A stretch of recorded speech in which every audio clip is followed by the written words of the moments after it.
Autant on a passé quelques années où on s'est permis de dire non, le changement climatique, c'est pas vrai. Aujourd'hui, je crois que tout le monde est prêt à dire que oui, c'est une réalité et on s'en rend compte sur nos exploitations, notamment sur les périodes de sécheresse. Si à l'avenir, ça devait se multiplier, ça pose quand même une question pour nourrir mes animaux.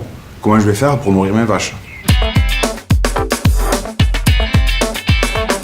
Il faut vraiment qu'on réfléchisse à faire des stocks. En 2003 et même en 2011, les bêtes avaient besoin de nourriture qu'on n'avait pas et donc on a dû acheter et l'impact économique a été très très important sur certaines exploitations. Donc il faut absolument adapter nos cultures et nos récoltes de fourrage pour alimenter nos vaches en fonction des aléas climatiques. Chaque été, même chez nous, on a une petite période de sécheresse où les plantes ne poussent plus.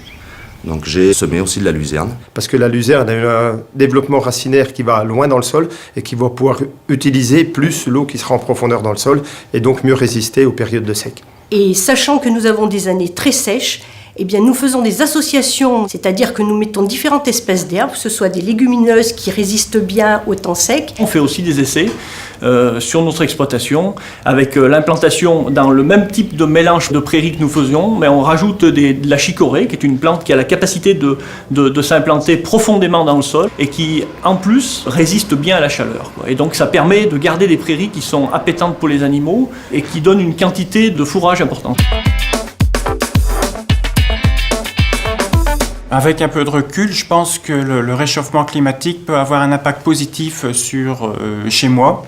Étant en zone nord de la France, étant en zone humide aussi, je pense que l'élévation de température va pouvoir permettre d'augmenter les rendements fourragers et de récolter plus tôt.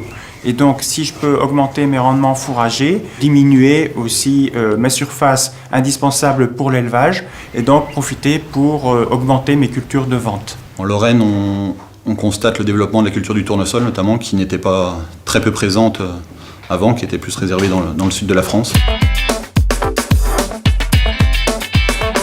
Je cultive du maïs pour faire ma sécurité fourragère pour passer l'hiver. Et ce maïs, je l'irrigue. Et on se pose la question si demain on aura toujours l'autorisation de pouvoir irriguer. Donc on adapte notre système d'exploitation. On a mis des luzernes en place, puisqu'il a permis d'amener aussi des protéines. Mais bon, et puis le maïs aussi est sélectionné pour produire encore plus demain avec moins de surface. On arrosera peut-être encore demain, mais avec moins d'eau. Et les périodes hivernales sont beaucoup plus humides que normal. Et l'hiver, on a énormément d'eau qui part dans les rivières, qui part à la mer, de l'eau qu'on pourrait stocker l'hiver pour utiliser l'été. Par exemple, pour faire l'irrigation, pour sécuriser l'alimentation de nos animaux. On sait qu'une vache laitière, au-dessus de 25 degrés, elle va commencer à souffrir de la chaleur. Et une vache va plus souffrir de la chaleur que du froid. Effectivement, si sa production diminue, ça a un impact pour l'éleveur laitier. Donc par exemple, sur notre exploitation, on a installé des ventilateurs avec brumisateurs pour justement, quand vraiment il y a des fortes chaleurs, de pouvoir améliorer le bien-être des animaux.